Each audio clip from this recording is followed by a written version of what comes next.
আজকে বর্ধমান রেল স্টেশনে অসহায় মানুষকে খাবার দিতে এলাম। ইনি একজন সাউথ ইন্ডিয়ান মহিলা, চেন্নাই বাড়ি হয়তো, ওনার ভাষা আমি বুঝতে পারলাম না, ভুলবশত এখানে চলে এসেছেন উনি। চেন্নাই বাড়ি আমার মনে হয়।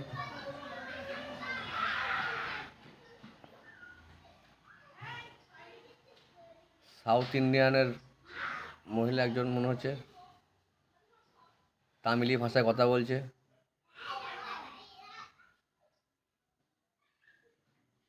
জানেন, উনি ডিম খায় না, ইশারা করে বললো, আমি ওনার ভাষা বুঝতে পারলাম না।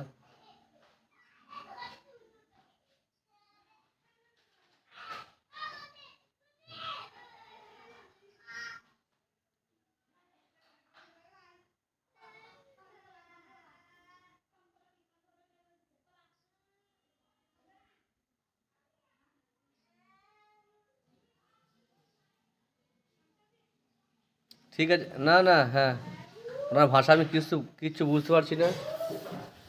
তামিলি ভাষায় কথা বলছে, তামিলনাড়ু বা চেন্নাই কোথাও হয়তো বাড়ি হবে ওনার। ঠিক আছে, খান।